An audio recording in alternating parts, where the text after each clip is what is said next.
In this video, I'll describe the radiative transfer program Radtran in the specpr system. Radtran is a radiative transfer program for modeling reflectance spectra of planetary surfaces or laboratory mixtures, simple reflectance spectra to complex reflectance spectra. Radtran is based on several publications, notably the Hapke reflectance model from Hapke's 1981 work and his 2012 book.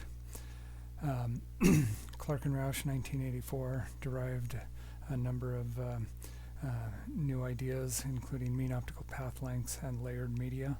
So the equations from Clark and Rausch 1984 have been implemented into layered media. Most planetary surfaces are layered media. Clark 2012 added Rayleigh absorption and Rayleigh scattering to simulate space weathering effects, and then references in these publications.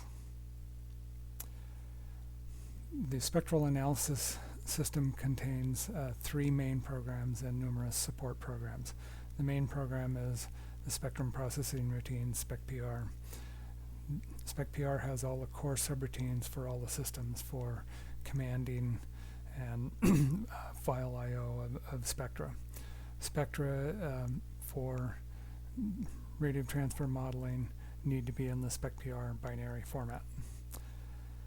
The radiative transfer program, Radtran, does multi-component mixtures. That's the Hapke model with its extensions.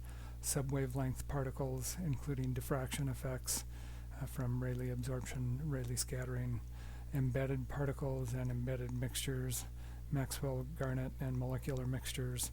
There are in multiple equations for different forms of solution for each of these, including different solutions for Snell's law and reflection from a grain surface, internal, external.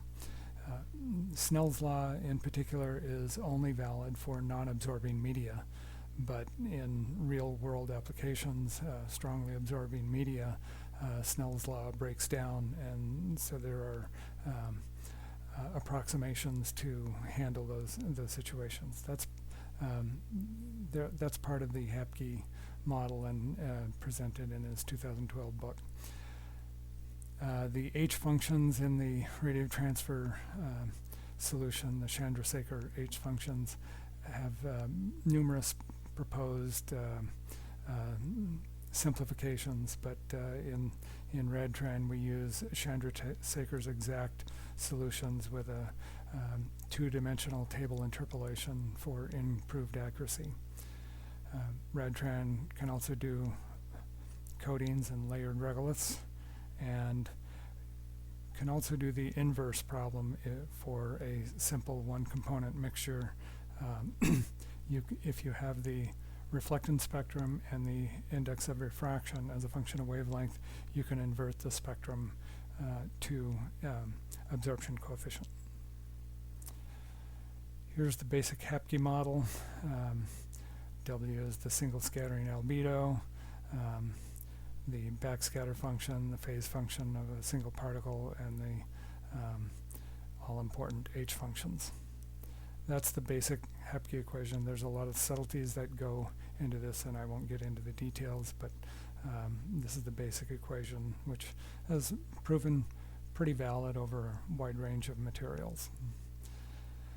In the Clark and Rausch 1984 paper, a number of parameters were discussed, including the mean optical path length, and the mean optical path length is a direct solution from a Beer's law, where the path length L is a random walk process, not a straight. In a slab model, it would be just the slab thickness, but in a particulate medium, it's a random walk process. So from the absorption coefficients and the modeling, we can derive the mean optical path length through the material, 24 microns in this example of a kaolinite spectrum. Layered media. Here's lunar rover tracks from Apollo missions. And you can see that where the tracks are, that the albedo of the below the optical surface has changed due to the rover disturbing the soil. And this indicates that the lunar surface is a layered media. So we can compute those with Radtran. The equations, this is derived from Clark and Rausch, and the equations in Clark and Rausch 1984. And this is just a two-layer model. A three-layer and up gets more complex with all the reflections between layers going back and forth, but that can be done. 1 and 2 and a limited set of three-layer surfaces implemented in Radtran.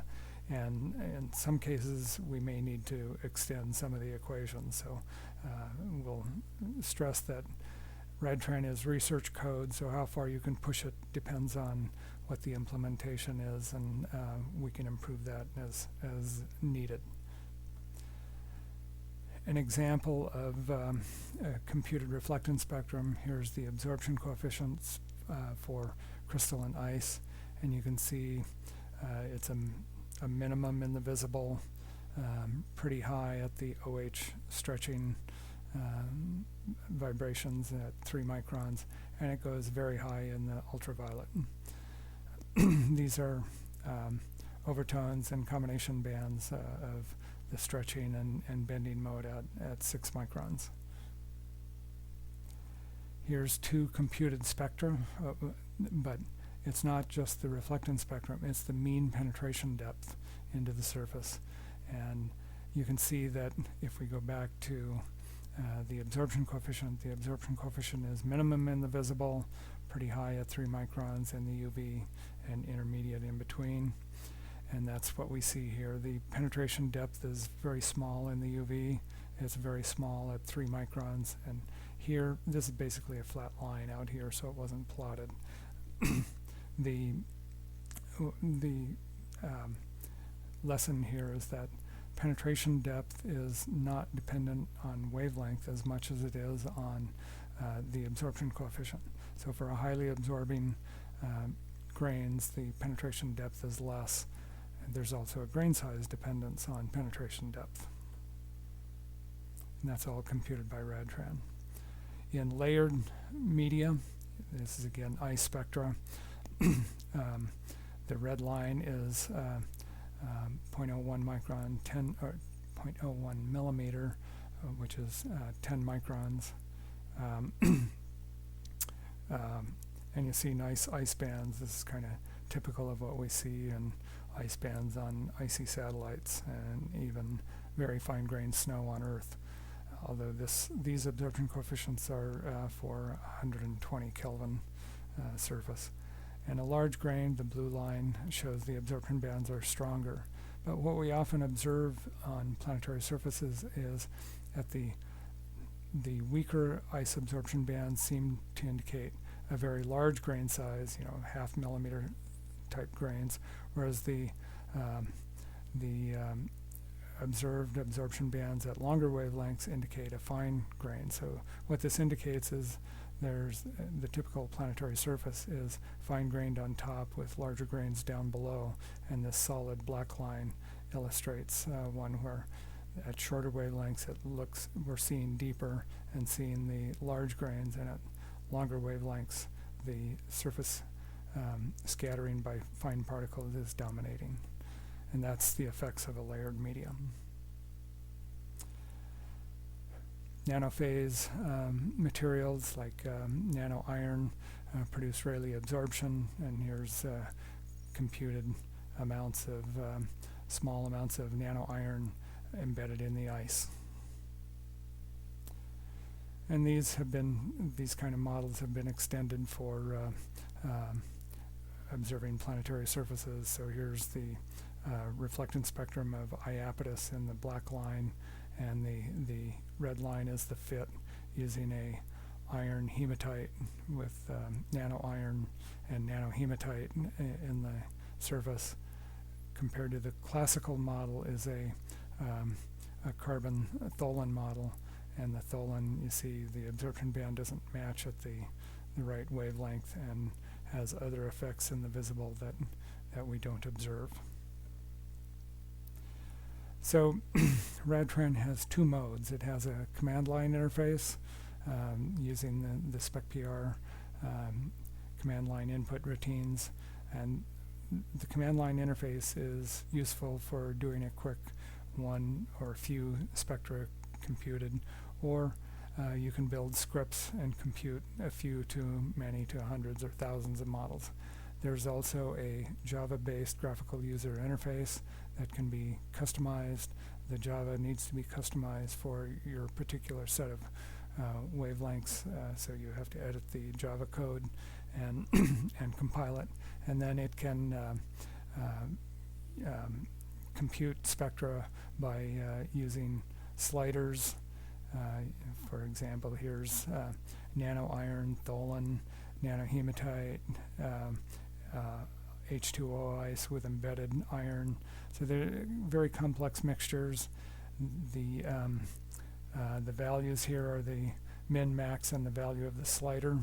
So the minimum and maximum of the slider range, and this is the value of the slider over here in the first column. And you can move these sliders back and forth and see the spectrum change as you move various parameters. In this example, there are 34 parameters used to compute this model, and there's also a Java GUI for doing layered media.